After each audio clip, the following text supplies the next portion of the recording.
The second thing that we found in organizations that do this well was basically three things from their managers.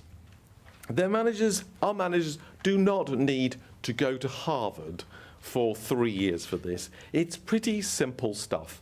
They offer their people, direct line managers, they offer their people a focus on what is expected, because people like to know that what they're doing is the right thing, and they give them some scope within the parameters to bring themselves to the task in front of them. The second thing they do is, what are the worst two words in the management lexicon? Human resources. I am not a human resource. I am a human being. And if I am treated as a human being, if I am treated as an individual, guess what?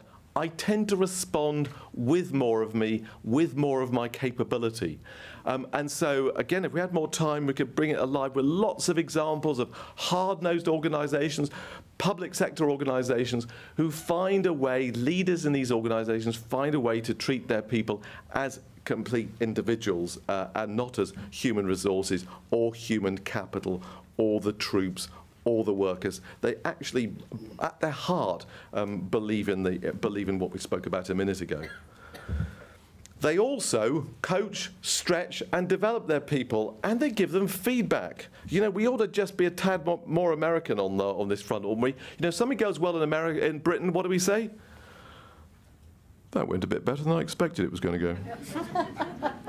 And what do they say in America? Gee, that was fantastic. Chuck, what you did was really great. You have really helped this organization move forward, so and so on. Now, we don't need to be quite like that, but the sense of giving people positive feedback, it's almost like Brits. We've had a gene in us called, you know, it's weak or it's wet or something to say, well done. It isn't. Everybody needs feedback. You know, how many conferences have we done, Nita, where there's been people, you know, big cheese people on the podium, and when they walk off the podium and you walk down beside them, I guarantee the question they ask as they quietly walk off, no matter how big they are, how senior they are, how well known they say, how did I do? You know, everybody needs feedback, positive reinforcement. The third thing that we found in organizations to do this well is employee voice. There is a real, not just for good news. Employee voice carries what's working, what's not working, what are the challenges. Without fear or favor, that news travels effectively from the front line to the most senior, from those developing our offer to those delivering the offer. The voice carries without fear, without favor, with honesty. It's not a charter for dumping problems, but it is a charter for open and honest respect and communication for what's happening and why it's happening. And sit in those meetings which you will have sat in, which we have witnessed, where there's a real open dialogue going on that works so incredibly effectively. The fourth thing that we found that was present in organizations that do this well was this. I'm giving it a rather fancy word, integrity, but in a sense, it's a pretty simple thought.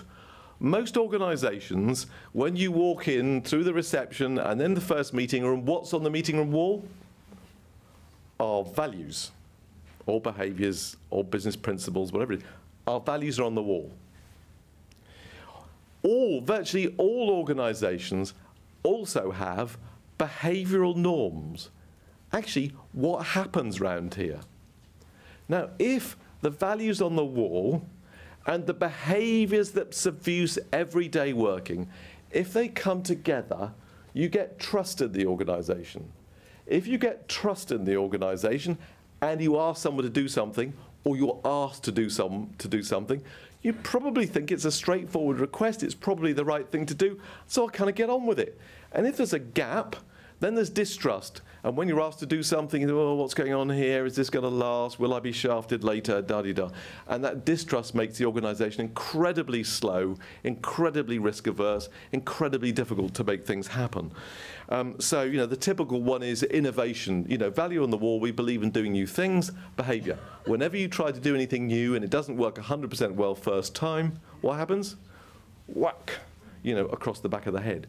and so on. So there are lots of different examples that you can think of, I'm sure, of where values and behaviours don't come together. It is this sense of what we do and what we say come together.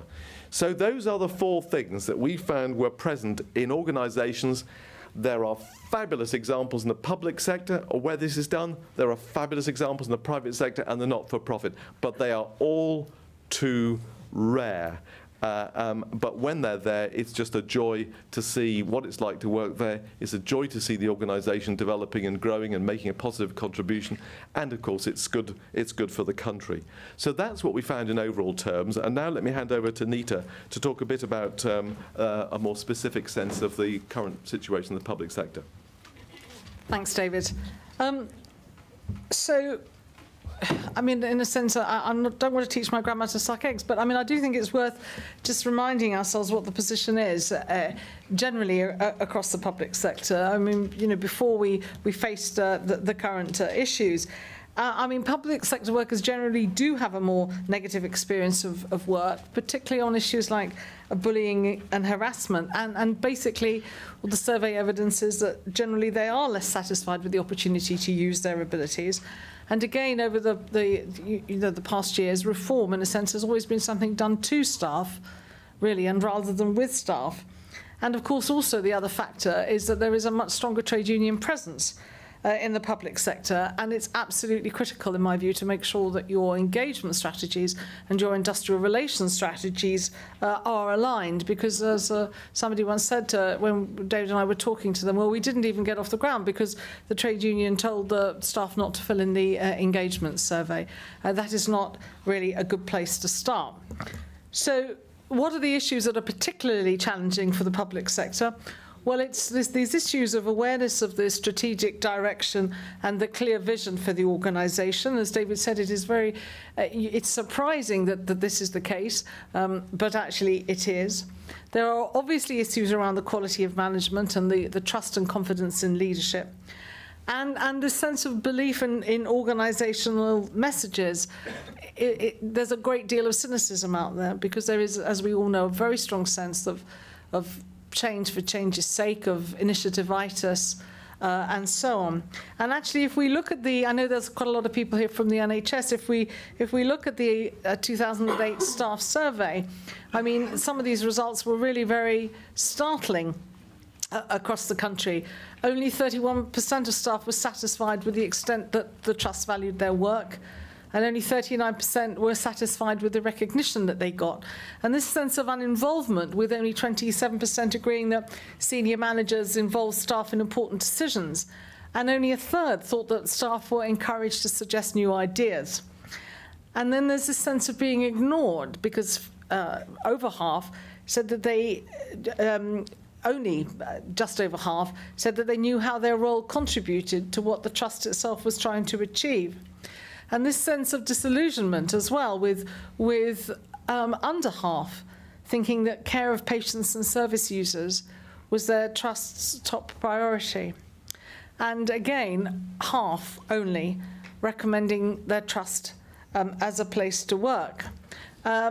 Again, this is just a build on what Brian has already said, but there are challenges around the quality of management, around this sense of when change is made, it is not usually for the better, and also about a clear view about the future.